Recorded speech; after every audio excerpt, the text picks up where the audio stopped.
बल्कि कैटलिस्ट क्या करता है, उसका मैकेनिज्म चेंज कर देगा। ठीक है, तो ये बात आपने यहाँ पर याद रखनी है।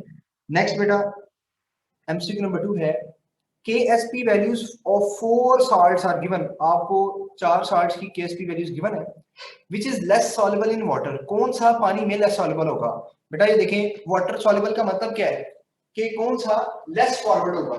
ठीक है, विच वन इज मोर, वो कह रहा है less soluble in water. Less soluble का मतलब कि वो आपके पास किसमें ज्यादा स्टे करेगा, less soluble in water, it means कि वो लेस फॉरवर्ड है, यानी कि उसकी जो डायरेक्शन है वो क्या है आपके पास बेटा, रिवर्स है। ठीक है, यानी उसके रिएक्टेंट्स जो है वो क्या है बेटा, मोर स्टेबल है। मैंने आपको ये सारे पॉइंट्स लिखवाए थे। तो रिएक्टेंट्स किसमें स्टेबल होते हैं, जिसमें स्मॉल वैल्यू ऑफ केसी होती है। ठीक है, कौन सी थी, स्मॉल वैल्यू। बेटा वीडियो ऑफ करें अपनी काइंडली।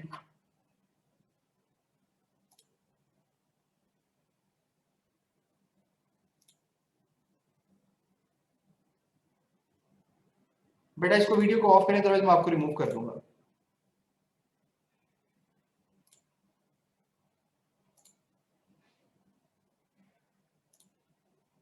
ओके तो स्टूडेंट्स यहां पर अगर आप देखें तो के एस की वैल्यू कौन सी सबसे कम है, के एस पी की वैल्यू अगर आप वो देखें तो 10⁻⁻15 जो है ये इसका करेक्ट ऑप्शन होगा, 10⁻⁻15। नेक्स्ट देखें, solubility product of a salt AB is 0.25 mole square dm6, what will be the solubility? देखिए बेटा आपको KSP उसने गिवन दे दिया है, उसने आपको KSP गिवन दे दिया है। KSP की वैल्यू कितनी है आपके पास, KSP की वैल्यू है बेटा आपके पास 0.25, कितनी है जी 0.25। अब आपने सॉल्युबिलिटी निकालनी है। अगर तो बेटा ए बी है तो सिंपल आप याद रखेंगे कि आपके पास ए पॉजिटिव और बी नेगेटिव में जाएगा, मींस इसकी जो सॉल्युबिलिटी होगी वो S2 होगी। सो KSP इज इक्वल टू क्या होगा बेटा, S2। KSP की वैल्यू क्या है 0.25 इज इक्वल टू S2 है। आपने क्या निकालना है, S निकालना है। तो ये क्या बनेगा आपके पास, ये बनेगा आपके पास 0.5 का square into s square, square square से कैंसिल कर दें तो s का आंसर कितना आ जाएगा 0.5। s का आंसर कितना आएगा बेटा 0.5। तो करेक्ट ऑप्शन कौन सा बनेगा आपके पास, अल्फा ऑप्शन करेक्ट होगा जी। रहमत बेटा क्वेश्चन है तो करें। सर ये सेकंड का क्या आंसर बताया था सर? किसका बेटा, सेकंड का 10 हाँ is सर। minus 15 बेटा चार्ली। अच्छा ठीक है sir, thank you. Okay, question number 4 है, select the buffer which is not acidic. देखें आपको दोनों बफर्स का पता होना चाहिए, एसिडिक बफर कौन सा है और बेसिक बफर कौन सा है। एसिडिक बफर में क्या होता है, वीक एसिड और साल्ट ऑफ स्ट्रॉन्ग बेस होता है, और बेसिक बफर में क्या होता है, weak base salt of strong acid होता है। तो आप इनमें देख लें कौन सा एसिडिक नहीं है, आपने बताना है। बेटा पहले वाले में आपको एसिड नजर आ रहा है, दूसरे वाले में भी एसिड है, सॉरी तीसरे वाले में, और डेल्टा ऑप्शन में भी एसिड और उसका साल्ट है। तो बीटा ऑप्शन जो है वो आपके पास बेसिक है, तो ये एसिडिक नहीं होगा। सो करेक्ट ऑप्शन बीटा होगी। सिंपल सा एमसीक्यू था। क्वेश्चन नंबर 5 है, ए buffer is prepared by mixing the solution of equimolar acetic acid and sodium acetate। बेटा equimolar का मतलब क्या है कि दोनों की कंसंट्रेशन सेम है। आपके पास साल्ट और एसिड जो है इन दोनों की कंसंट्रेशन क्या है, सेम। तो इसके लिए मैंने आपको बताया था कि हेंडरसन इक्वेशन कहती है pH is equal to pKa plus log of concentration of salt divided by concentration of acid। तो बेटा अगर इन दोनों की कंसंट्रेशन सेम है तो log 1 आएगा, जिसकी वैल्यू क्या होती है 0। सो इस केस में मैंने आपको शॉर्टकट सिंपली बताया था कि pH is equal to pK होगी जब both the concentration of acid and base, acid and salt और साल्ट और बेस जो भी हो उसके अकॉर्डिंग उसकी वो चीजें क्या होंगी, pH is equal to pK होगी। ठीक है, अच्छा इसी में वो आपसे pKb के बारे में भी पूछ सकता है, तो आप उसको भी याद रखिएगा। pKa जो वैल्यू होगी वही उसकी pH होगी, लेकिन pKb भी पूछ सकता है वैल्यूज गिवन देकर, तो इंशाल्लाह हम उसकी भी अभी आगे प्रैक्टिस करेंगे। एमसीक्यू नंबर 6 है बेटा, the number of moles of reactants are equal to those of product, then relationship between Kp and Kc। देखो बेटा मैंने आपको Pp से याद रखना सिखाया था कि अगर आपके पास Np ग्रेटर है Nr से तो इट मींस Kp ग्रेटर है Kc से। दूसरा मैंने क्या बताया था, अगर Np स्मॉल है तो बेटा Kp भी क्या होगा, स्मॉल होगा, और अगर Np इक्वल है Nr के तो फिर Kp is equal to Kc होगा। तो अगर आप अपनी एमसीक्यू देखें तो इसमें जो करेक्ट ऑप्शन बनेगा वो कौन सा होगा आपके पास, beta Kp equal to Kc। जब दोनों रिएक्टेंट्स और प्रोडक्ट दोनों के मोल सेम होंगे तो Kp Kc भी इक्वल होगा। नेक्स्ट 7 नंबर एमसीक्यू देखें, in harmonious equation K is equal to AE की power minus E over RT dash depends upon the clean frequency. बेटा मैंने आपको तमाम फैक्टर्स के बारे में बताया था कि K क्या होता है आपके पास स्पेसिफिक रेट कांस्टेंट है, ए आपके पास आर्हीनियस कांस्टेंट है which depends upon the clean frequency, ठीक है। फिर ई ए बताया था activation energy, R general gas constant था और टी टेंपरेचर था। तो आपको सब पता होना चाहिए ताकि जहां पर जो पूछे उसके अकॉर्डिंग आप उसका आंसर करें। तो बेटा यहाँ पर ए पूछा था तो इसका जवाब होगा आर्हीनियस फ्रीक्वेंसी, जो आर्हीनियस कांस्टेंट है ए, ठीक है, जो क्लीन फ्रीक्वेंसी पर डिपेंड करता है। 8 नंबर एमसीक्यू है, difference of energy between the reactants and the transition states is called. देखिए बेटा आपके पास कोई भी रिएक्शन है, ये इसका ग्राफ है फॉर एग्जांपल, चाहे वो एंडोथर्मिक है या वो एक्सोथर्मिक है, ये इनकी रिएक्टेंट्स हैं, ये इनके प्रोडक्ट हैं, यहां से लेकर यहां तक एनर्जी क्या कहलाती है बेटा, इसकी ईए कहलाती है, यानी कि एक्टिवेशन एनर्जी होती है। ईए मींस एक्टिवेशन एनर्जी। जी बेटा रिमशा। सर आपने 6 और 7 का क्या लगवाया सर, आप दोबारा से बता दो। 6 बेटा ये मैंने सारा सॉल्व किया है, यहाँ पे देखें 6 में अगर एनपी है बेटा, जो आपके पास 6 वाला है उसका आंसर है बीटा और 7 वाले का नाम आंसर है चार्ली। आर्हीनियस जो कांस्टेंट होता है ये डिपेंड करता है क्लीन फ्रीक्वेंसी पे, ठीक है। Okay thank you sir. Next देखिए बेटा, नेक्स्ट क्वेश्चन नंबर है 9। The mechanism below has been proposed for the reaction। आपको नीचे मैकेनिज्म दिया हुआ है। देखिए बेटा जब भी आपने रेट ऑफ रिएक्शन निकाला, मैंने क्या बताया था, आप किसको देखेंगे, हमारे पास बेसिकली मल्टीपल स्टेप्स मौजूद होते हैं, हम उसका मैकेनिज्म देखते हैं। अब उसने आपको मैकेनिज्म खुद बता दिया, तो इसमें जो स्लो स्टेप होगा वो क्या होगा, क्या कहते हैं उसको, रेट डिटरमाइनिंग स्टेप। तो अगर आप इसमें सेकंड वाला ऑप्शन देखें तो वो आपके पास जो स्टेप नंबर 2 है वो स्लो स्टेप है, तो मींस यही इसका रेट ऑफ रिएक्शन में लिखा जाएगा। लेकिन अब इसने यहाँ पर जो थोड़ी सी आपको कंफ्यूज करने के लिए चीज डाली है वो ये कि उसने एग्जैक्टली वो सेम वहां पर मेंशन नहीं किया रेट, बल्कि उसको थोड़ा सा चेंज करके कर दिया, लेकिन दोनों का मतलब सेम ही है, ठीक है। मैं इसको सॉल्व कर देता हूँ, देखिएगा। एमसीक्यू नंबर 9 है, इसमें आपके पास स्टेप 2 स्लो स्टेप है ना, तो क्लोरीन होगा और बेटा साथ में क्या होगा, CHCl3 होगा, ठीक है। ये दोनों मिलकर क्या बनाएंगे, CCl3 और साथ में क्या बना देंगे, HCl, ठीक है बेटा। अब अगर आप इसका रेट निकालेंगे तो रेट क्या होगा, रेट इज इक्वल टू होगा बेटा K into CHCl3 into Cl, ठीक है। अब क्योंकि Cl की फॉर्म में एग्जिस्ट नहीं करता तो उसने इसको कैसे लिख दिया कि Cl2 और इसकी पावर क्या ले ली, हाफ, तो वो भी बेटा बिल्कुल ठीक है। तो ये इसका करेक्ट ऑप्शन होगा, यानी कि कौन सा इसमें ऑप्शन बनता है आपके पास, चार्ली ऑप्शन बनता है। कौन सा ऑप्शन बनता है, चार्ली। 9 number option. नेक्स्ट देखिए एमसीक्यू नंबर है आपके पास 10। एमसीक्यू नंबर है बेटा आपके पास 10। कहता है rate of following reaction can be expressed as. देखिए PCl5 है, PCl5 की क्या होगी बेटा, डिकम्पोजिशन, PCl3 और Cl2। देखिए जो प्रोडक्ट्स होंगे, जो आपके पास क्या होंगे, प्रोडक्ट्स होंगे, इनके साथ साइन जो लगेगा वो पॉजिटिव होगा, जबकि जो रिएक्टेंट्स होंगे, क्योंकि with the passage of time reactants क्या होते हैं, डिक्रीज, तो साइन क्या लगेगा, नेगेटिव। इसका बनेगा D/dt into concentration of PCl5। अगर इनका बनाएंगे तो plus D PCl3 over dt, या यहां पर plus D into Cl2 divided by dt, ठीक हो गया। तो इस तरह से आपने देखना है। अब इन ऑप्शंस में देख लें कौन सी ऑप्शन आपके पास मौजूद है। तो अगर आप यहां देखें तो अल्फा ऑप्शन जो है वो करेक्ट होगी, नेगेटिव साइन के साथ है, कंसंट्रेशन ऑफ रिएक्टेंट्स डिक्रीजेस, ठीक है। तो ये आपके पास करेक्ट ऑप्शन बनेगा। नेक्स्ट देखें 11 नंबर एमसीक्यू है,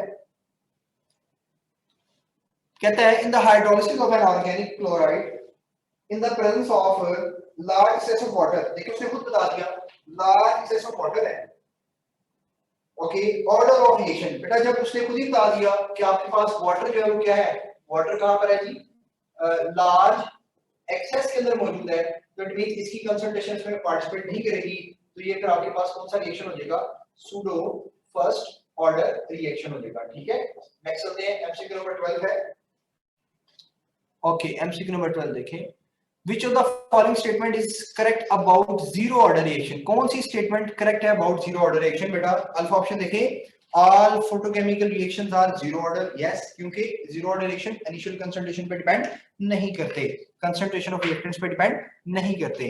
सेकंड ऑप्शन देखें, rate is independent of concentration, ये भी बात ठीक है।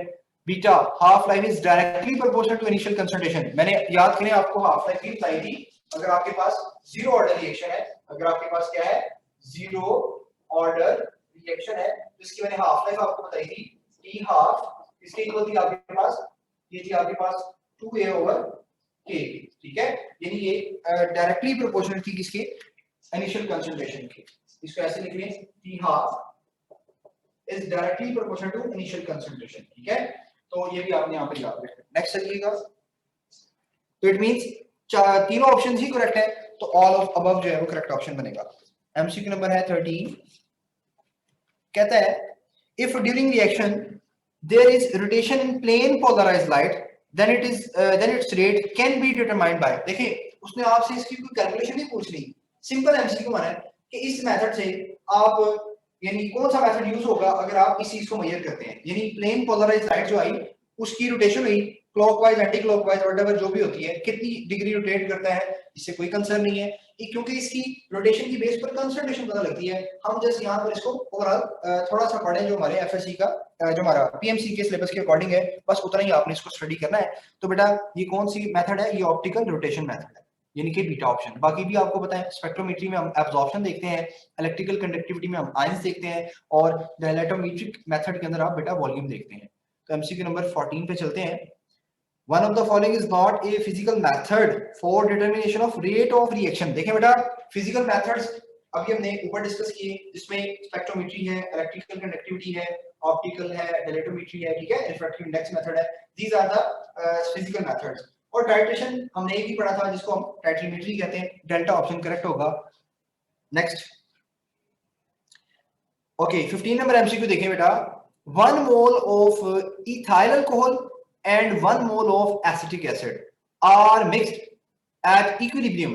equilibrium में एक जगह मिक्स हो रहे हैं, 0.3 moles of esters is present, the value of equilibrium constant। तो बेटा सबसे पहले आप इसकी इक्वेशन लिख लें।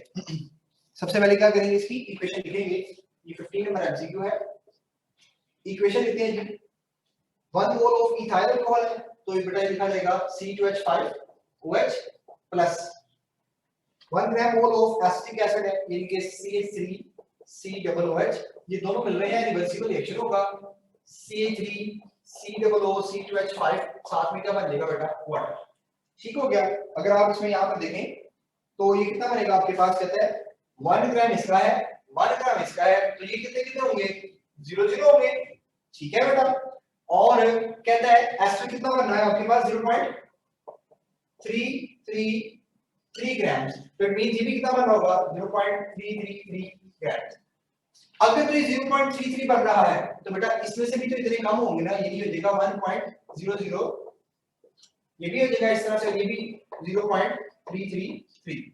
ओके, ये कंसंट्रेशंस आपको निकालना आना चाहिए। अब आप इसका केसी बना लें, ऊपर क्या लिखे जाएंगे, reactants 0.333 into 0.333 divided by 1 minus 0.333 into 1 minus 0.333। Solve करें आप इसको, ये बन जाएगा 0.33 into 0.33 divided by 1 में से 0.33 निकालेंगे तो कितना आ जाएगा बेटा, 0.67 आ जाएगा, ऐसे ही जी 0.67, ये जगह 0.67 और ये भी कितना हो जाएगा 0.67 हो जाएगा। अगर आप इसको सॉल्व करें, पॉइंट्स कैंसिल आउट हो सकते हैं बेटा, सेम पे है, या आप 100 लगाकर इसको कैंसिल आउट कर सकते हैं। ठीक हो गया बेटा। अगर आप इसको सॉल्व करेंगे तो कितना हो जाएगा, ये इस पे कैंसिल करेंगे 1/2, इसको इस पे करेंगे 1/2, ये देगा 1/2 मल्टीप्लाई बाय 1/2 यानी कि 1/4, कितना हो जाएगा 1/4। So the correct option is Charlie. ठीक है, नेक्स्ट चलते हैं बेटा, हमारे पास एमसीक्यू नंबर है 16। कहता है consider a reaction N2 + 3H2 ammonia formation हो रही है, correct relationship between Kp and Kc। तो देखें बेटा, हमने Kp और Kc का रिलेशन निकालना है, इक्वेशन इसने आपको दे दी है, तो इसको देखिएगा यहाँ पर, आपके पास N2 है और 3H2 है, ये दोनों मिलकर 2NH3 बना रहे हैं। एमसीक्यू नंबर आपके पास है 16। अब क्वेश्चन ये है कि आपने इसके लिए केपी और केसी का रिलेशन लिखना है। बेटा नॉर्मली केपी क्या होता है आपके पास, केसी आर टी की पावर डेल्टा एन, तो आपने यहाँ पे जस्ट डेल्टा एन निकालना है। डेल्टा एन कितना होता है, N P minus N R. N P की वैल्यू कितनी है 2, एन आर की वैल्यू है 4, यानी कि -2। जिसको सॉल्व कर लें, Kp is equal to Kc R T की पावर -2। अब इस तरह से भी लिखा हो सकता है, एक ऑप्शन ये हो सकती है। इसको चेंज भी किया जा सकता है, देखें वो किस तरह से चेंज हो सकता है। मे बी ऐसे कर दे, KP over KC is equal to R T की पावर -2, ऐसा भी लिखा जा सकता है। इसको ऐसे भी कर सकते हैं, Kp is equal to Kc divided by R T की पावर 2, ये भी लिखा जा सकता है। इसको ऐसे भी लिख सकते हैं, केपी इंटू आर टी की पावर 2 इज इक्वल टू केसी। तो कोई भी फैक्टर को वहां पर आगे लिख दे, आपने बस उसको यहाँ पे सर्च आउट कर लेना है। तो इसके अकॉर्डिंग जो करेक्ट ऑप्शन बनेगा वो कौन सा होगा, चार्ली ऑप्शन करेक्ट होगा। कौन सा ऑप्शन करेक्ट होगा, चार्ली। तो इस तरह से रोटेशन वो कर सकता है, आपने परेशान नहीं होना। Next, appropriate unit of Kp for the following reaction। आपको रिएक्शन दे दी है उसने, तो कभी Kc का पूछ लेगा, कभी Kp का पूछ लेगा। तो Kc के लिए हम क्या यूनिट यूज करेंगे, मोल पर डीएम क्यूब, और जबकि Kp के लिए हम एटमॉस्फेरिक या प्रेशर का कोई भी यूनिट हो सकता है, लाइक वो प्रेशर का टॉर में है, किसी भी यूनिट में हम बात कर सकते हैं। ठीक है बेटा, तो एमसीक्यू नंबर आपके पास है 17। इक्वेशन कौन सी है वो देख लें। इक्वेशन आपके पास है बेटा 2SO3, इससे आपके पास SO2 और O2 बन रहा है। ठीक है, 2SO2 और O2 बन रहा है। आपने इसके लिए क्या निकालना है, Kp की यूनिट्स। तो मैंने क्या बताया था बेटा, आप सिंपली क्या करेंगे, अगर Kp निकालना है तो शॉर्ट ट्रिक यूज करेंगे।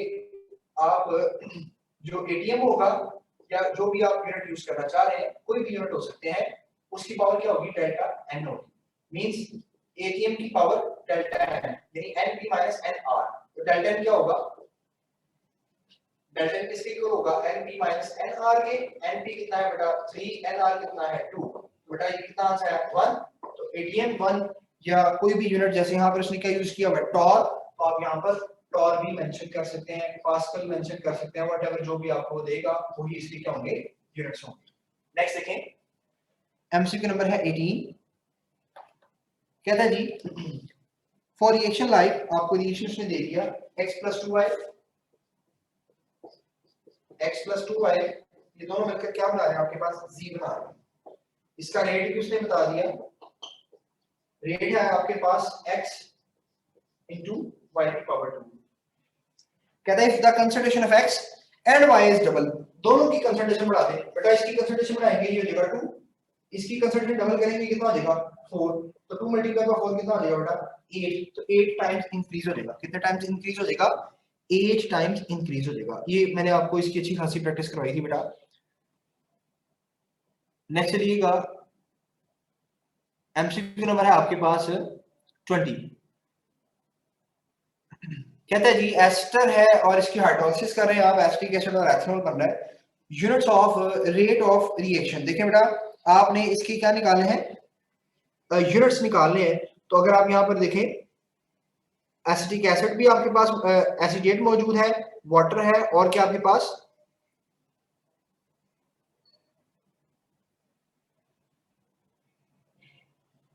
जी बच्चे बाहर। सर आपने 18th वाला नहीं बताया, आपने 18 छोड़ दिया है। ओके ओके ठीक है, मैं उसको कर देता हूँ। ठीक है 18 वाला कर देता हूँ, सॉरी जी सर। अच्छा ये मैंने 18 इसको लिख दिया, ये बेसिकली 19 है। ओके 18 वाला देखें, 18 वाला है for second order reaction rate constant has unit. तो मैंने इसका क्या बताया था आपको, आप क्या करेंगे, मोल पर डीएम क्यूब इसकी पावर 1 माइनस n इनटू पर सेकंड। तो आपने किसके लिए निकालना है, सेकंड ऑर्डर के लिए। तो 1 - 2 कितना होगा, -1 हो जाएगा। कितना हो जाएगा, ये हो जाएगा मोल पर डीएम क्यूब इसकी पावर -1 इनटू पर सेकंड। सॉल्व करेंगे जब सेकंड ऑर्डर के लिए, जब n की वैल्यू कितनी होगी 2। तो इसको सॉल्व कर रहे हैं आप, ये देगा बेटा मोल -1 डीएम क्यूब +3 इनटू पर सेकंड, ये इसके यूनिट्स होंगे, यानी कि बीटा ऑप्शन करेक्ट होगा, मोल -1 dm³ + 6 इनटू पर सेकंड। ओके जी, नेक्स्ट देखें, आपके पास है 20 वाला एमसीक्यू है। यहां पर से आपको क्या दिया हुआ है, एसीटेट, और आप इसकी हाइड्रोलिसिस कर रहे हैं, ठीक है, और आपके पास एसिटिक एसिड भी बन रहा है, और आपके पास क्या बन रहा है, अल्कोहल बन रहा है। कहता है unit of rate of this reaction, आपने rate of this reaction calculate करना है। तो बेटा इसका जो रेट होगा, आप देखें ये हमारे पास लिखा हुआ है C3COO plus water CH3COOH C2H5OH। बेटा ये क्या है, ये आपके पास है हाइड्रोलिसिस ऑफ एस्टर। तो बेटा हाइड्रोलिसिस ऑफ एस्टर कौन सा रिएक्शन है, ये आपके पास फर्स्ट ऑर्डर रिएक्शन है। कौन सा रिएक्शन है, फर्स्ट ऑर्डर। और कौन सा first order, pseudo first order. कौन सा रिएक्शन है बेटा, ये आपके पास सूडो फर्स्ट ऑर्डर है। इट मींस इसका जो रेट होगा वो किस पर डिपेंड करेगा, only on the concentration of acetate COO-C2H5। Okay, तो इसको कैसे सॉल्व करेंगे आप, अगर सिंपली यानी इसका जो रेट है वो किस पर डिपेंड कर रहा होगा, जो इसकी के वैल्यू होगी, ठीक है, वही इसका क्या होगा, रेट होगा। यानी के और आर दोनों क्या होंगे, सेम ही होंगे, ठीक है, मोल पर dm³ पर सेकंड ही आ जाएगा, ठीक है। ये आपके पास एसीटेट, यहां पर इसका 1 मोल है, वाटर का भी 1 मोल है, इसका भी 1 मोल, इसका भी 1 मोल। ओके, तो इट मींस जो के वैल्यू होगी वो जस्ट इक्वल टू क्या होगी, रेट कांस्टेंट, और रेट के यूनिट क्या होते हैं, मोल पर dm³ पर सेकंड, ये इसके आपके पास ओवरऑल यूनिट होंगे। ठीक हो गया, मोल पर dm³ पर सेकंड। जी बच्चे करें क्वेश्चन अहमद।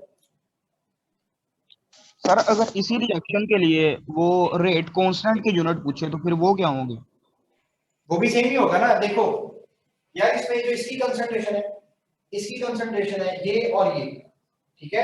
अभी यहाँ पर उसने आपसे सूडो फर्स्ट ऑर्डर इनकी बात नहीं की, ये जस्ट मैंने आपको ऐसे बताया कि सूडो फर्स्ट ऑर्डर रिएक्शन होता है ये नॉर्मली। अब यहाँ पर कंसंट्रेशंस गिवन है, ठीक है, रिएक्टेंट्स और प्रोडक्ट दोनों के मोल्स की जो वैल्यूज है वो दोनों क्या है, सेम है। यहाँ पर आप पुट कर रहे हैं, रेट क्या होगा, रेट इज इक्वल टू होगा के कंसंट्रेशन ऑफ क्या आएगा C3COOH, कंसंट्रेशन ऑफ क्या आएगा CHOOH, नीचे क्या आ जाएगा C3COO-C2H5, फिर क्या आ जाएगा वाटर, ठीक है। अब ये इनकी कंसंट्रेशन कैंसिल हो जाएगी, तो रेट किसके इक्वल हो जाएगा, जस्ट के, ठीक है। ओके भाई अहमद। सर मतलब कि रेट कांस्टेंट का भी रेट के यूनिट के सिमिलर होगा, उसका मतलब मोल पर डेसीमीटर। हाँ जी सर ये सूडो फर्स्ट ऑर्डर है, तो I think first order consider करके तो इसका रेट कांस्टेंट जो होगा उसका यूनिट पर सेकंड नहीं आएगा। उसका दही बदे जी अहमद क्या करें। सर यहाँ पे जो है ना, मतलब वाटर दिया हुआ है, लिखा नहीं है कि एक्सेस में, जहाँ पे भी वाटर आएगा हम समझेंगे कि मतलब वाटर एक्सेस में है। नहीं देखिए मेरी बात सुनिए, अगर तो आपको ये रिएक्शन दिया हुआ है, इसके साथ वो कुछ नहीं बताता आपको। जैसे जी अगर आप इतना देखें, ये नेक्स्ट क्वेश्चन का आंसर है, यहां तक देखें अगर आप, तो मैंने यहाँ पर इसकी वैल्यूज निकाली है, उसमें वाटर को मैंने 1 कंसीडर नहीं किया, उसके यूनिट मोल पर dm³ ही कंसीडर की, ठीक है। वैसे मैंने जनरल एग्जांपल बताइए कि ये ओवरऑल हाइड्रोलिसिस ऑफ एस्टर जो है वो क्या होते हैं, सूडो फर्स्ट ऑर्डर होता है, क्योंकि इस एग्जांपल के अंदर वाटर को हम इन एक्सेस यूज कर रहे होते हैं, ठीक है। सर अगर कुछ तो ना लिखा हो तो ये सेकंड ऑर्डर होगा या सीधो फर्स्ट ऑर्डर होगा सर? एक मिनट है, आपका एमसीक्यू नंबर कौन सा जी, ये 20 एमसीक्यू की स्टेटमेंट के अकॉर्डिंग जस्ट इसको इतना ही सॉल्व करेंगे, ठीक है जी सर। अब जैसे सर ये हाँ जी भाई, अगर आप कह रहे हैं सूडो फर्स्ट ऑर्डर, एक मिनट भाई, एक मिनट, अगर तो ये बेटा सूडो फर्स्ट ऑर्डर है, इट मींस वाटर यहां पर क्या है, एक्सेस में होगा, तो इसका मतलब क्या है, सूडो फर्स्ट ऑर्डर की जो यूनिट्स होंगे वही इसकी यूनिट्स होंगे, लाइक पर सेकंड, ठीक है। नहीं सर, के का यूनिट पर सेकंड आएगा, मतलब जो फर्स्ट ऑर्डर के का यूनिट होता है वो पर सेकंड होता है, तो ये भी मतलब सूडो फर्स्ट ऑर्डर को इसको फर्स्ट ऑर्डर कंसीडर करके, क्योंकि एक रिएक्टेंट जो है वो लार्ज एक्सेस में है तो पर सेकंड आएगा, और जी रेट का मोल पर डेसीमीटर क्यूब पर सेकंड वो तो रेट का होता ही है, ठीक हो गया जी ऐसे ही है जी। नेक्स्ट चलते हैं बेटा, नेक्स्ट हमारे पास है 21, कहते हैं आयनाइजेशन ऑफ फिनोल। आपके पास फिनोल की आयनाइजेशन है,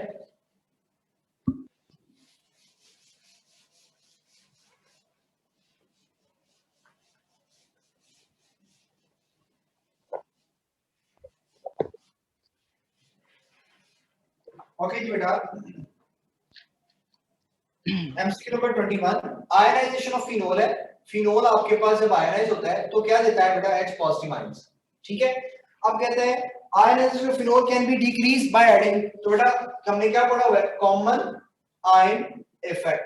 कॉमन आयन इफेक्ट क्या करता है, इसकी जो आयनाइजेशन उसको सप्रेस करेगा, तो H पॉजिटिव आयन जो इसके अंदर ऐड करा होगा उससे उसकी आयनाइजेशन सप्रेस हो जाएगी। इसमें देखें मैथनॉल है, हाइड्रोक्लोरिक एसिड है, टॉनिन है और बेंजाइल अल्कोहल है। तो बेटा HCl एक अच्छा एसिड है, तो H पॉजिटिव आयन देगा तो उससे क्या हो जाएगी, सप्रेशन हो जाएगी, डिक्रीज हो जाएगा उसकी आयनाइजेशन, ठीक है। तो करेक्ट ऑप्शन बनेगा बीटा।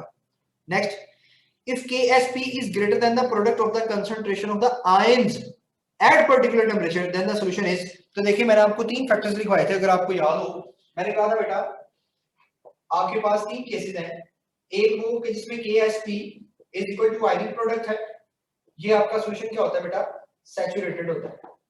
और एक मैंने कहा जिसमें Ksp greater than ionic product है, और एक मैंने बोल दिया जिसमें आयनिक प्रोडक्ट ज्यादा है। अगर आयनिक प्रोडक्ट ज्यादा है इट मींस वो क्या होगा, सुपर सैचुरेटेड होगा, और अगर Ksp ज्यादा है तो वो आपके पास क्या होगा, अनसैचुरेटेड, ठीक है। अब आप देख लें उसने जो इक्वेशन आपको दी है उसमें उसने क्या पूछा है, Ksp ग्रेटर है तो फिर क्या होगा बेटा, अनसैचुरेटेड होगा। कौन सा होगा, बीटा ऑप्शन करेक्ट होगा। तो तीन फैक्टर आपने यहाँ पर याद रखे। नेक्स्ट चलते हैं, the equilibrium constant for this reaction is this. आपको उसने इक्विलिब्रियम कांस्टेंट एक्सप्रेशन की वैल्यू दे दी है। देखिए ओजोन है, ओजोन की वो ब्रेकिंग कर रहा है आपके पास, तो यहाँ पर 3 है, यहाँ पर 2। इसकी जो केसी वैल्यू इसने आपको दी है वो है 10⁵55।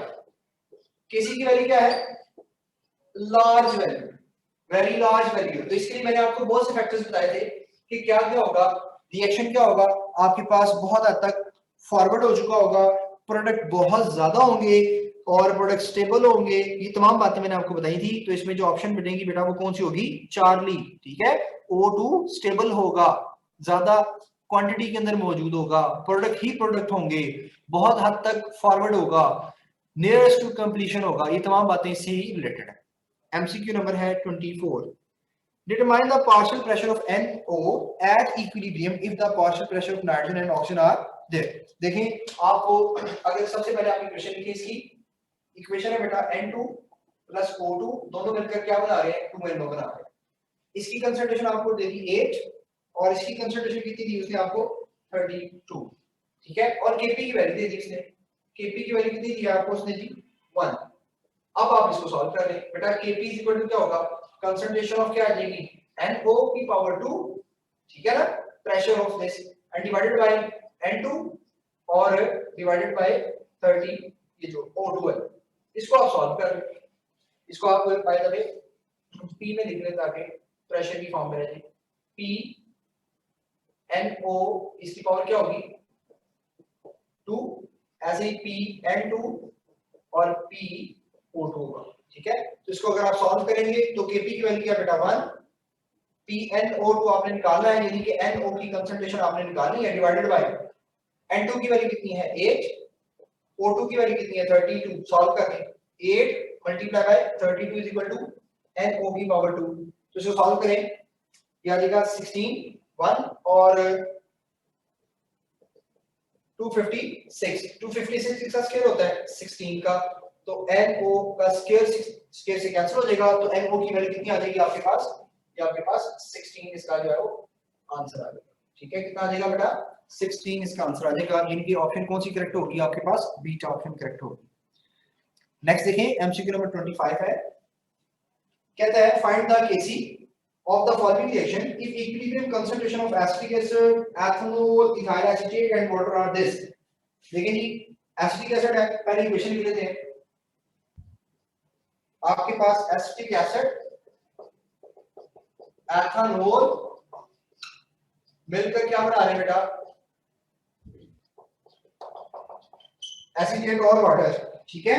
तो आपको उसने एसिटिक एसिड की बताई पहले कितनी, सबसे पहले वाली एसिटिक एसिड की होगी 1.5, दूसरी वाली अल्कोहल की, तीसरी वाली एसिटेट की और चौथी वाली भी आपके पास वाटर। ठीक है, अब आपने इसका क्या निकालना है जनाब, आपने इसका केसी निकालना है। ठीक है, सॉल्व कर रहे हैं, केसी का होगा प्रोडक्ट ओवर रिएक्टेंट से 2.5 2.5 1.5 1.5। ठीक है, पॉइंट कैंसिल हो सकते हैं, पॉइंट को कैंसिल कर दें।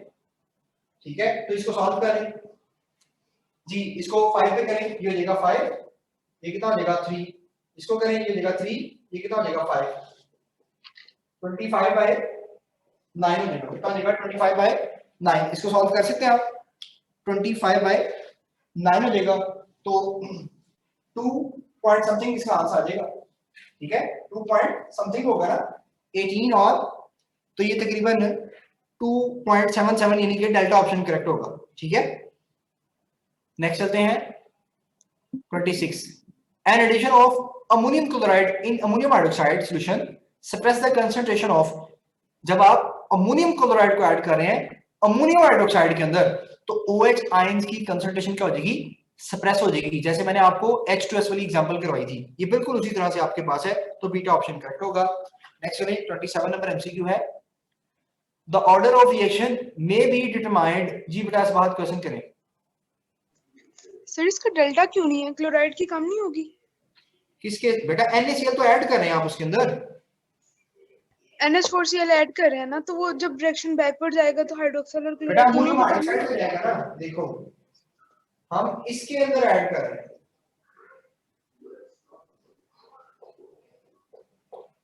इसमें तो क्लोरीन नहीं है ना, ये बैग में जाना है। ठीक है बेटा, ओके सर। हम तो अमोनियम क्लोराइड में ऐड करें। जी अलीना बेटा करें क्वेश्चन।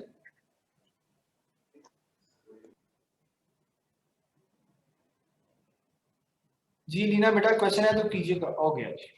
नेक्स्ट चलें जी, नेक्स्ट देखिएगा एमसीक्यू नंबर आपके पास है 27। The order of reaction may be determined by, हाँ जी किस तरह से करते हैं बेटा, all of these. half life of the reaction becomes half, very important question, half life of the reaction becomes half when initial concentration of reactants are double, the order of reaction will be। देखिए बेटा जब भी आपको ऐसा question आए, like जो 28 question है, तो आपने क्या करना है, सबसे पहले जो रिलेशंस आपसे पूछ रहा है इन दो चीजों के दरमियान, वो आप देख लें। हाफ लाइफ का अगर आप रिलेशन देखें, आपको तमाम रिलेशंस याद होने चाहिए। हाफ लाइफ के रिलेशंस मैंने आपको बताए थे, अगर तो फर्स्ट ऑर्डर है तो इंडिपेंडेंट है, सेकंड ऑर्डर है तो इनवर्स है, थर्ड ऑर्डर है तो स्क्वायर ऑफ इनवर्स है, और अगर जीरो ऑर्डर है तो डायरेक्टली होता है। ठीक है, अब आपको कहता है, आपने बताना है कि अगर इनिशियल कंसंट्रेशन को आप क्या करते हैं, डबल करते हैं, तो हाफ लाइफ हाफ हो जाती है। तो बेटा जो सेकंड ऑर्डर था जिसमें n की वैल्यू 2 थी, अगर आपको याद हो तो उसके लिए हम क्या लिखते थे, उसके लिए हम लिखते थे वो आपके पास बेसिकली किसके इक्वल होता है, 1 ओवर k a के इक्वल होता है, 1 ओवर k a के इक्वल होता है। तो अगर इसकी कंसंट्रेशन बढ़ा दी जाए 1 ओवर k into 2a हो जाएगा, तो बेटा इसकी हाफ लाइफ 1 ओवर 2a का मतलब क्या है, 1 ओवर 2 का मतलब क्या है, हाफ हो गई है। क्या हो गई है, हाफ। चेंज किसको किया आपने, a को चेंज करके 2a किया, लेकिन हाफ लाइफ क्या होगी उसकी, हाफ। तो इसलिए ये कौन सा रिएक्शन होगा, कौन सा ऑर्डर होगा आपके पास, सेकंड ऑर्डर होगा। तो इस तरह से जरूरी नहीं है कि उसने हर बार यही पूछना है, आपसे पूछ ले कि बताएं अगर आप कंसंट्रेशन, इनिशियल कंसंट्रेशन को डबल करते हैं, इनिशियल कंसंट्रेशन को डबल करते हैं, तो कौन से ऑर्डर ऑफ रिएक्शन की हाफ लाइफ भी डबल हो जाएगी, जीरो ऑर्डर के लिए वो डायरेक्टली प्रोपोर्शनल होता है। ठीक है बेटा, तो अगर आप तमाम याद रखेंगे जो मैंने आपको 4 रिलेशन बताए थे, तो फिर ये एमसीक्यू इजी हो जाएगा। जी बेटा क्वेश्चन करें नीता और सईदा नो। आप इसमें फर्स्ट ऑर्डर की कोई एग्जांपल बता सकते हैं, खुद ही बना के कोई क्वेश्चन, क्योंकि वो कॉन्सेप्ट क्लियर नहीं हो पा रहा। नहीं समझ आई, दोबारा पूछें क्या कहा आपने। तो ये तो सेकंड ऑर्डर की बात की है ना आपने, तो आप ऐसा क्वेश्चन बना दो जिसमें फर्स्ट ऑर्डर का आंसर आ रहा हो। फर्स्ट ऑर्डर इंडिपेंडेंट हो जाएगा ना, फर्स्ट ऑर्डर क्वेश्चन क्या होगा, देखो फर्स्ट ऑर्डर है, सेकंड ऑर्डर है, थर्ड है और जीरो है। अगर मैं कहूं कि अगर आप इनिशियल कंसंट्रेशन को चेंज करते हैं, there is no change, no change in half life of a reaction by changing initial concentration, so the order of reaction is, उसका ऑर्डर ऑफ रिएक्शन क्या होगा जी बताएं। ये चार First फैक्टर order. का हाँ फर्स्ट ऑर्डर होगा, यो ठीक है फर्स्ट बेटा? ऑर्डर मतलब कांस्टेंट का जब वर्ड यूज कर लें। हाँ कांस्टेंट कर दें, चेंज नहीं हो रहा, ठीक है। वैन आप ये इन सारी बातों की जगह पर आप बता देंगे जी अगर उसकी हाफ लाइफ कांस्टेंट है और उसका इनिशियल कंसंट्रेशन के अंदर जो है वो चेंज करने से उसकी हाफ लाइफ ओवरऑल कांस्टेंट है, तो इट मींस कि वो कौन सा होगा, फर्स्ट ऑर्डर रिएक्शन होगा। और अगर तो वो देखिए दूसरे रिलेशन में 1/Ka है, 1/, क्या है, Ka है, और उसके आगे वाले में 1/Ka² है, और उसके आगे वाले में K डायरेक्टली प्रोपोर्शनल है। तो अगर आप ये जीरो वाला देखें, ये भी बहुत इंपॉर्टेंट है। अगर आपसे पूछे बताएं कि अगर आप कंसंट्रेशन को डबल करते हैं तो उसका हाफ लाइफ भी डबल हो जाएगी, तो मींस तो कौन सा होगा आपके पास, जीरो ऑर्डर रिएक्शन होगा, ठीक है बेटा? जी सर समझ गए। ओके नेक्स्ट चलते हैं बेटा 29, थोड़ा सा क्विक मूव करेंगे, we have only 20 minutes. Following is the condition of reversible reaction that is not affected by pressure. बेटा जिस पे प्रेशर का कोई इफेक्ट नहीं होगा, तो मैंने आपको बताया हुआ है जिसमें डेल्टा एन की वैल्यू जीरो होगी, प्रोडक्ट रिएक्टेंट दोनों सेम होंगे, तो देयर इज नो इफेक्ट, क्योंकि उसमें वॉल्यूम फैक्टर नहीं होगा। तो बेटा कौन सा क्वेश्चन होगा, आंसर होगा इसका आपके पास delta N is equal to 0 alpha. Next MCQ number है 30।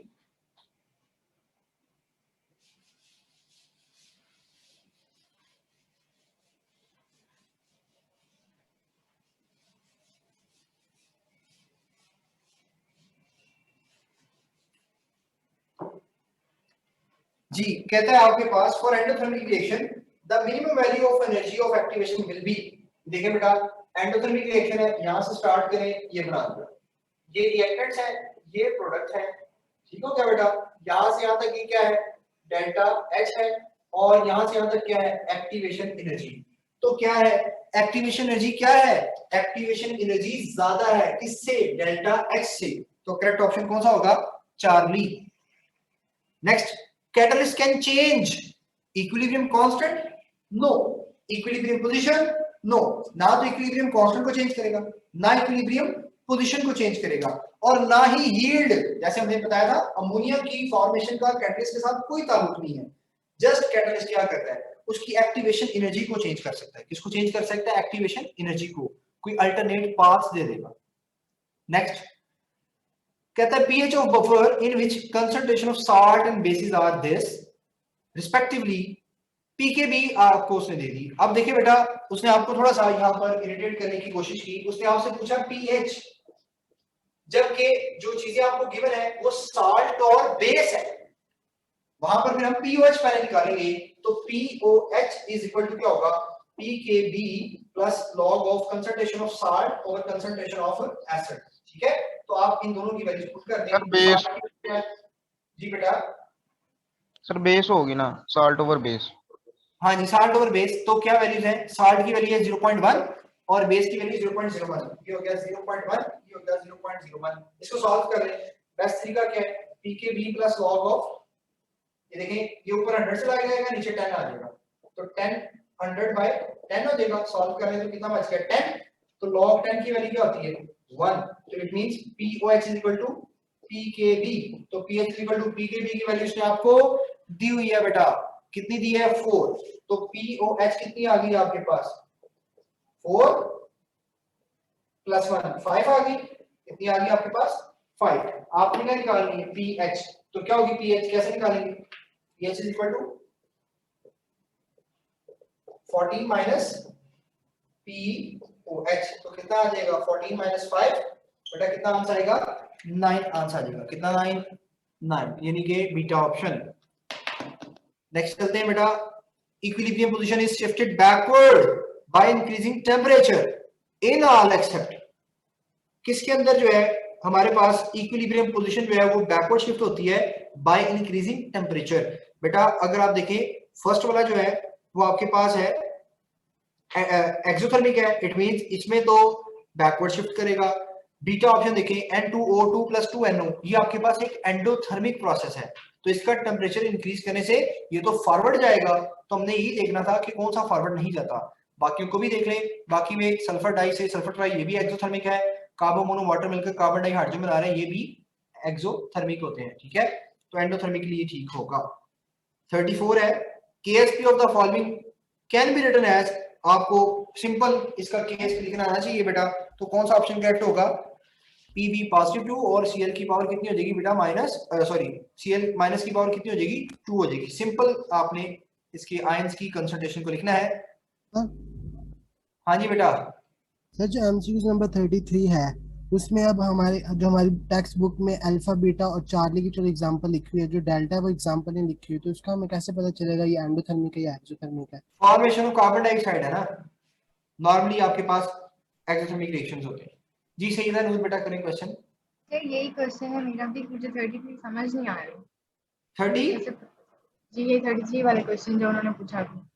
हाँ इसमें क्या नहीं समझ आ रहा? ये अल्फा होना चाहिए, मतलब बीटा कैसे हो गया आंसर? नहीं हम कैसे पता चल रहा है कि एंडो है या एक्सो है? ये तो हमें कुछ वैल्यूज याद रखनी पड़ेगी ना, आपको कुछ रिएक्शंस याद रखने पड़ेंगे कि कौन सा रिएक्शन जो है वो एक्सो है, कौन सा एंडो है, ठीक है। और ये कोई ऐसा नहीं आता, अनसीन नहीं आता ये वाला, ये वो आते हैं जो मोस्टली कॉमन हमारी बुक्स में लिखे हुए हैं, ठीक है। और अगर कोई unseen they they like A B X Y whatever जो भी दे, तो फिर उनके साथ वो नेगेटिव या पॉजिटिव का साइन भी लगाता है, ठीक है। तो इसलिए आपने इसलिए आपसे परेशान नहीं होना, जो कॉमन है उसने वो दी है। नाइट्रिक ऑक्साइड है, ठीक है, ये एंडोथर्मिक है, बाकी ओवरऑल एक्सोथर्मिक होते हैं। ओके नेक्स्ट देखिएगा बेटा,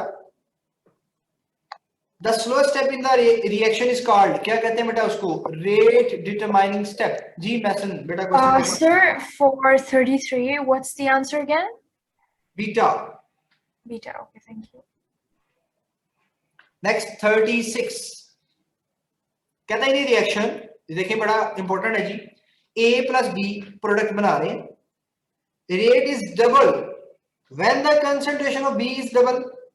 कहता है रेट डबल हो जाएगा जब B को डबल करेंगे, ठीक है, इट मींस 1 की रेशो के साथ है। अच्छा, and rate is increase by factor of 4 when the concentration of both the reactants are double. तो देखिए यहां पर इसका जो आंसर बनेगा वो क्या होगा? Rate is equal to K A * B। देखिए बेटा उसने कहा जी अगर आप A को डबल करते हैं तो रेट डबल हो जाता है, एग्जैक्टली होगा। कहता है लेकिन अगर आप A को भी डबल कर देते हैं और B को भी डबल कर देते हैं तो बेटा 2 × 2 कितना हो जाएगा? 4, तो 4 टाइम्स होता है, तो इट मींस कि ये वाला जो रेट ला एक्सप्रेशन लिखा हुआ है वो करेक्ट होगा। यानी कौन सी ऑप्शन होगी बेटा आपके पास? अल्फा। बेटा हैंड डाउन कर लें अगर आपका क्वेश्चन हो गया, अगर क्वेश्चन है तो फिर मुझसे पूछ लें।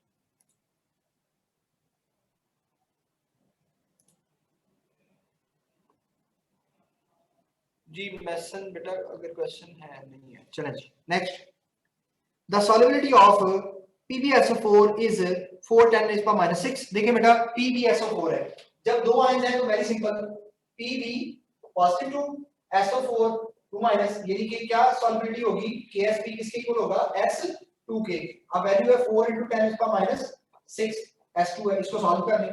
2 × 10⁻³ की पावर 2 बना सकते हैं इसको, 2 से कैंसिल हो जाएगा, तो 2 × 10⁻³ आंसर आ जाएगा, यानी कि कौन सा? Alpha option. नेक्स्ट देखें जी, the rate of chemical reaction doubles for every 10 degree Celsius rise of temperature. If the temperature is raised by 60 degree Celsius, the rate of reaction increase by about। मैंने आपको इसके बारे में एक छोटा सा trick बताया था कि आपने 2 की पावर n ले लेनी है। क्या ले लेनी है? 2 की पावर n। और n क्या चीज होगी वो यहाँ पर सॉल्व कर रहा हूँ। ये देखिए बेटा 2 की पावर n आप लेंगे और n मैंने बताया था डेल्टा T डिवाइडेड बाय जो भी चेंज इन टेंपरेचर होगा डिवाइडेड बाय 10 होगा। जैसे यहाँ पर जो टेंपरेचर चेंज आया वो 60 है, डिवाइडेड बाय 10, पास कितना आया? 6, तो 2 की पावर 6 कितना हो जाएगा? 2 × 2 64 हो जाएगा। कितना हो जाएगा? 64। Next, which will change for first order reaction with time। कौन सी चीज चेंज होगी किसके साथ? for first order of reaction with time। जी कौन सी चीज चेंज होगी? फर्स्ट ऑर्डर रिएक्शन है, रेट कांस्टेंट चेंज होगा?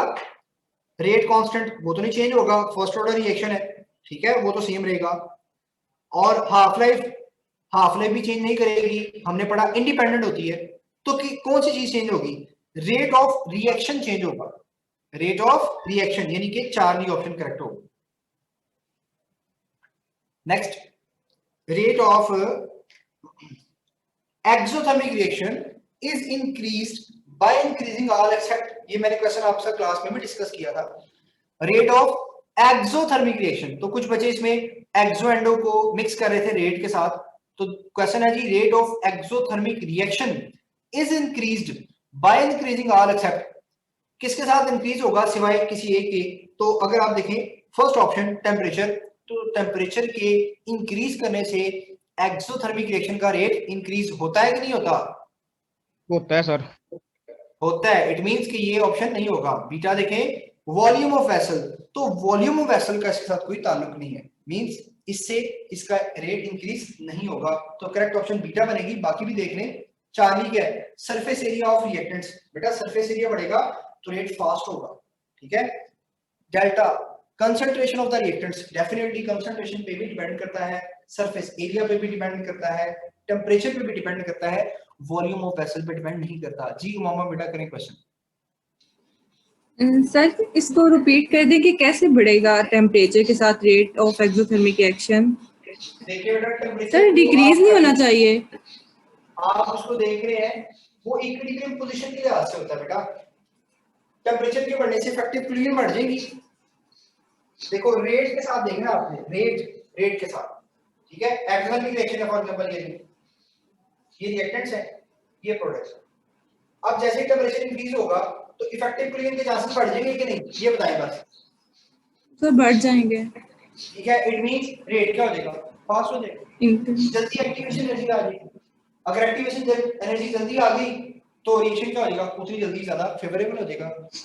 सर यहाँ पे रेट का वर्ड यूज हुआ हुआ है, इसलिए हमें पता चला कि इसके अंदर मतलब कि वो वाला कंसेप्ट नहीं है, ये वाला कंसेप्ट है। अगर वो आपसे इक्विलिब्रियम पोजीशन के बारे में पूछे, फॉरवर्ड है रिवर्स है, उसमें ठीक है। Okay sir.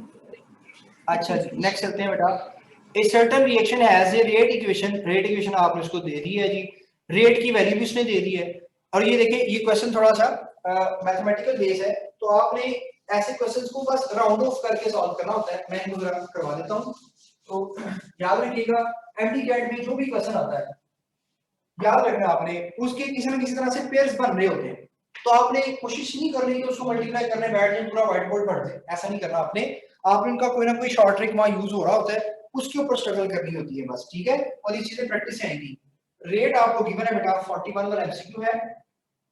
रेट की वैल्यू है बेटा आपके पास k a into b की पावर 2, ठीक हो गया जी, यही रेट है। और रेट की वैल्यू से आपको दी 2.5 10 रेज़ पावर -3। a और b को नीचे ले जाएंगे तो यहां से आप k की वैल्यू निकाल सकते हैं।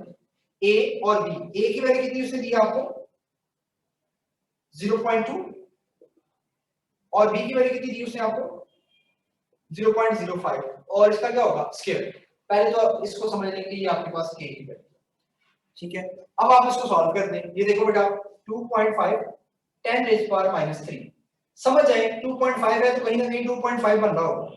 0.2 इसको सॉल्व करें, इसका स्केल लें, ये बनेगा 0.0025, कितना बनेगा 0.0025। सॉल्व करें 2.5 10 रेज़ पावर -3 डिवाइडेड बाय, इसको लिखेंगे 0.2, इसको क्या लिखेंगे 25 मल्टीप्लाई बाय, या ऐसे कर लें 2.5 मल्टीप्लाई बाय 10 -3 कर सकते हैं।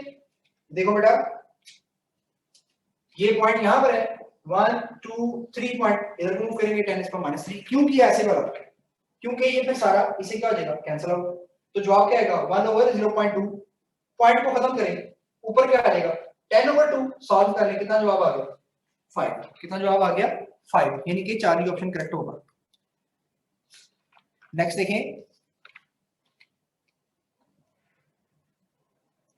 42, कहता है half life of radio active isotope is 30 days. ये मैंने आपको क्वेश्चन करवाया था डिके टाइम वाला, अगर आपको याद हो। डिके टाइम आपने कैलकुलेट करना है, तो टी हाफ को मल्टीप्लाई कर देंगे number of half life, number of half life.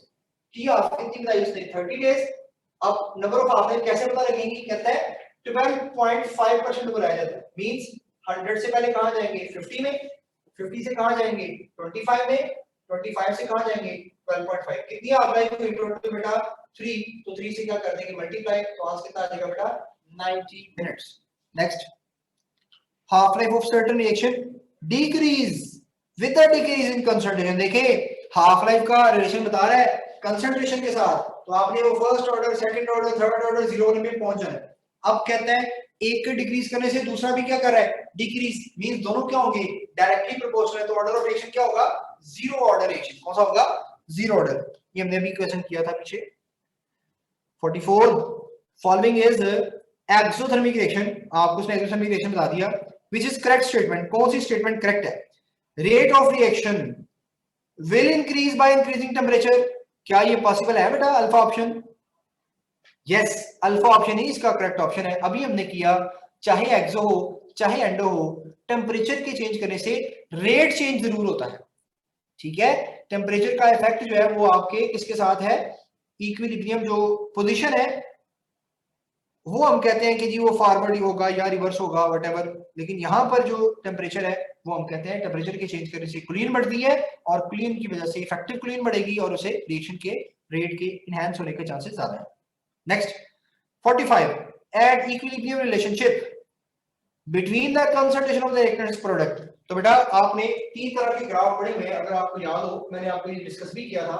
ऐसा भी हो सकता है कि ये ऊपर चला जाए और प्रोडक्ट की कंसंट्रेशन कम हो जाए। तो यहाँ पर देखिए जब इक्विलिब्रियम पे है तो इन दोनों की कंसंट्रेशन क्या है डिफरेंट है। रिएक्टेंट्स की फॉर एग्जांपल अगर आपके पास क्या है प्रोडक्ट्स है और ये आपके पास क्या है रिएक्टेंट्स, तो रिएक्टेंट की कंसंट्रेशन कम है प्रोडक्ट की ज्यादा है। ऐसा ग्राफ भी आपने देखा होगा कुछ जगह पर जहां पर दोनों की कंसंट्रेशन सेम होती है, ठीक है। और आपने ये भी ग्राफ देखा होगा कम होकर यहाँ चला गया और कम होकर, तो ये तीनों ग्राफ ही पॉसिबल मींस ऐसा भी हो सकता है कि आपके पास प्रोडक्ट की कंसंट्रेशन रिएक्टेंट से ज्यादा हो, ऐसा भी हो सकता है कम हो, और ऐसा भी हो सकता है कि इक्वल हो। लेकिन मैंने क्या कहा था कि हम इसके लिए कौन सा टर्म यूज करते हैं बेटा, कांस्टेंट की टर्म यूज करते हैं, लेकिन ओवरऑल क्या रहता है ये कांस्टेंट रहता है। तो इसमें देखें तो all of these correct option होगा। Next for the gas phase reaction, reaction आपके पास दिया हुआ है, देखिए साइन साथ दे दिया नेगेटिव, ये एक्स वाई जी वाले केसेस में नेगेटिव का साइन देगा। ओके, कहता है yield of G at equilibrium could be increase, आपका रिएक्शन फॉरवर्ड कब होगा, increase the pressure, increase the temperature, using the catalyst, increasing the volume. D कौन सा ऑप्शन करेक्ट होगा बेटा, अल्फा होगा। बीटा में तो टेम्परेचर बढ़ाने से क्या प्रोडक्ट बनेंगे, नो, क्योंकि ये तो एक्सोथर्मिक रिएक्शन है, तो इसमें अब आप वो वाली बात अप्लाई करेंगे। तो होप सो कि बेटा इस टेस्ट के बाद आपको ये आइडिया हो गया होगा कि केसी जो आपके रेट है उसका टेम्परेचर के साथ क्या रिलेशन है और इक्विलिब्रियम पोजीशन के साथ क्या रिलेशन है, ठीक है। तो यहाँ पर जो करेक्ट ऑप्शन होगी वो अल्फा होगी। With the increase in pressure reaction goes towards the lower number of moles, so product of या yield of G at equilibrium could be increase by increasing pressure. Next units of equilibrium constant for the reaction, reaction आपको दिया हुआ है, कैसे निकालेंगे, mole पर DM cube की power one minus N. अगर आप इसको सॉल्व करें मोल पर डीएम क्यूब की पावर बेटा 1 माइनस एन, यूनिट्स निकालने किसके, सिंपल यूनिट्स है डेल्टा एन, डेल्टा एन। तो सॉल्व करने आप इसको इक्वेशन जो आपको दी हुई है वो कौन सी है, S2 है, O2 है, 2 है, तो इसका क्या बनेगा डेल्टा एन, एन पी कितने आपके पास 2, एन आर कितने 1, यानी कि डेल्टा एन की पावर डेल्टा एन की वैल्यू क्या आएगी -1, सॉल्व कर 1 आएगी, सॉरी 1। तो सॉल्व करें इसको, तो मोल पर डीएम क्यूब भी आ जाएगा, क्या आ जाएगा मोल पर डीएम क्यूब, नहीं ये है 2 और ये -3 है, -1 आएगा। सॉल्व करेंगे तो मोल डीएम क्यूब -1, फिर सॉल्व करें तो मोल -1 डीएम क्यूब +3, ये आंसर होगा।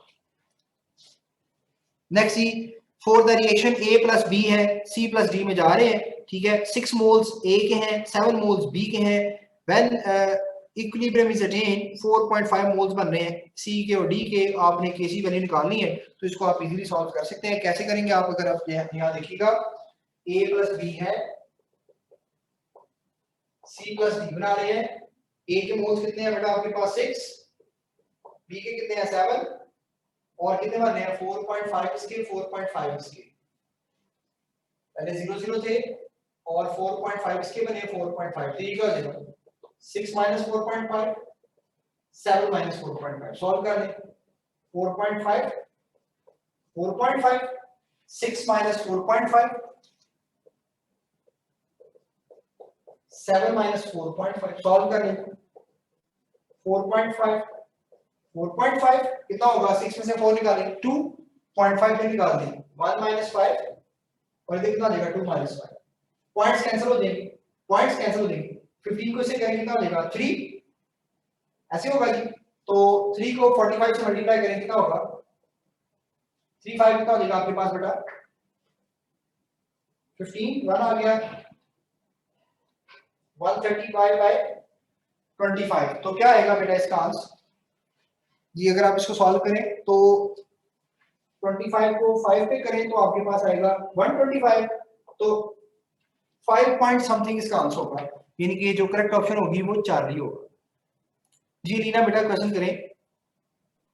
सर एलएमएस पे इसका जवाब मेरे ख्याल से गलत सर हेलो, एक मिनट को क्या हो गया सर जी। लीना करें बेटा क्वेश्चन।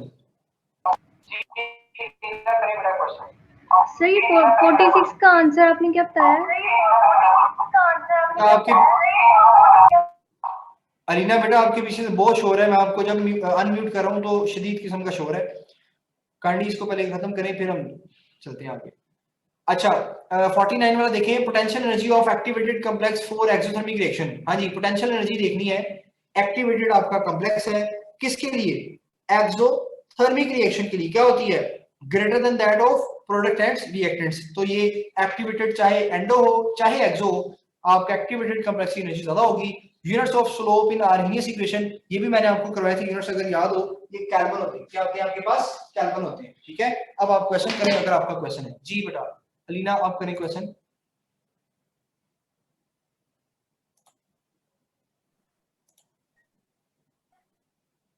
एक बार क्वेश्चन नंबर 9 रिपीट कर दें। ओके 9 में रिपीट करता हूं, इसके अलावा किसी का क्वेश्चन बोले। सर सर 48 वाले में ना आंसर 3.78 दिया है एलएमएस। यस सर नहीं 3.78 कैसे आएगा सर, हमने सॉल्व जी सर आंसर इसका यही बनता है 5.4 ही बनता है। 5.4 आंसर बनेगा आपके सामने, 4.5 है, इसको एक बार फिर ट्राई कर लेते हैं, देख लें ताकि क्वेश्चन ठीक हो।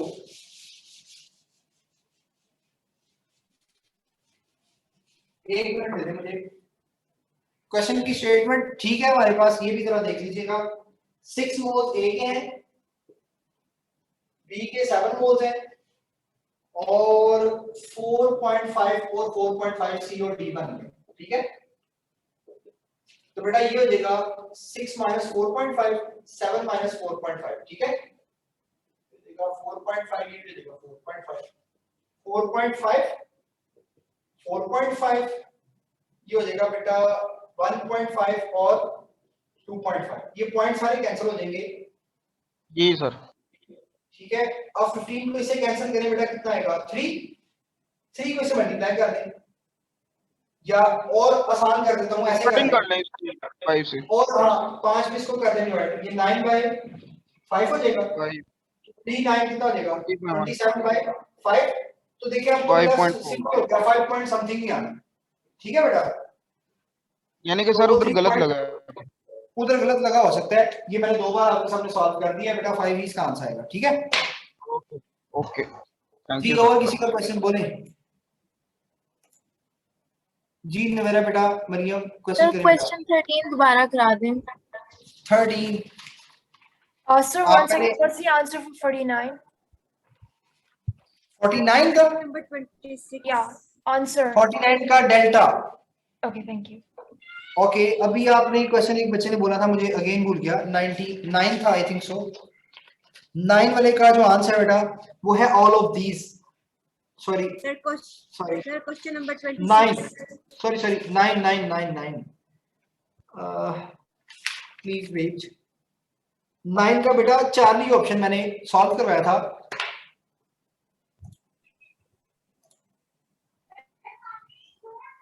सर क्वेश्चन 13 के बारे में मैंने कहा है। 13 के बारे में तो बेटा 13 देखिए ऑप्टिकल रोटेशन मेथड होगा ना,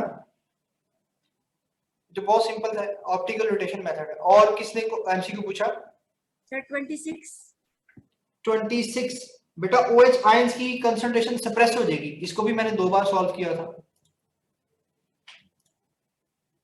और जल्दी क्वेश्चन करें, जल्दी शाबाश। सर जी बोले। सर ये एमसीक्यू नंबर 40 में जो ये बाकी ऑप्शंस में टर्म है ना, volume of vessel, surface area of reactant, sir इनका ना रेट ऑफ एक्सोथर्मिक रिएक्शन के साथ मुझे एक दफा मतलब वो बता देंगे किस तरह ये इंक्रीज करने से rate of exothermic reaction increase करेगा, मुझे ये एक्सप्लेन कर दें। टेम्परेचर के साथ नहीं, ये 40 वाले में ना बाकी टर्म वॉल्यूम ऑफ वेसल और surface area of reactant, volume of vessel पे डिपेंड नहीं करता बेटा। मतलब क्यों नहीं करता, कैसे? देखिए वॉल्यूम पे कैसे डिपेंड करेगा ना, ओवरऑल कंटेनर का वॉल्यूम तो वही है, वो तो चेंज नहीं हो रहा। एक्सोथर्मिक है या रेट है। हाँ जी, फिर सरफेस एरिया ऑफ रिएक्टेंट्स पे कैसे करते हैं? सरफेस एरिया हमने पढ़ा था, जितना सरफेस एरिया ज्यादा होगा उतना रेट फास्ट होगा। अगर कोई चीज वो आपके पास पाउडर फॉर्म में है तो उसका सरफेस एरिया ज्यादा है, इफेक्टिव कूलिंग के चांसेस ज्यादा है, रिएक्टिविटी ज्यादा होती है, रेट ज्यादा होता है। ओके ठीक है सर, थैंक यू। ओके अच्छा जी, उमामा ताहिर बेटा क्वेश्चन करें जिन्हें नमाज पढ़नी हो, नमाज पढ़ नहीं पढ़नी जी। लास्ट क्वेश्चन है, अफान करें बेटा क्वेश्चन, और इसके बाद फिर मैंने नेक्स्ट क्लास में जाना बेटा। करनी sir question number 24। Question number 34 में क्या प्रॉब्लम है मेरे पुत्र? 24 जी। हमने देखो 1 को मल्टीप्लाई करो 8 और 32 के साथ, 8 को 32 से करेंगे 256 बनता है, वो 16 का स्क्वायर होता है।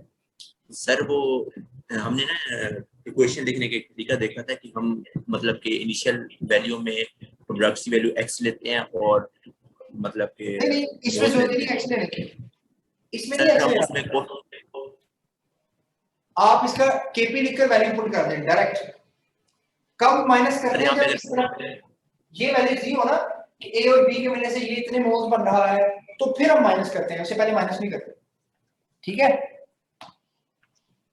सर, समझ नहीं आई बेटा। जब आपको कहे ना जैसे ये है कि a इतने मोल से b कितने हैं और कुछ टाइम गुजरने के बाद c और d के इतने मोल्स बने, तो फिर इनकी कंसंट्रेशन में से माइनस करते हैं।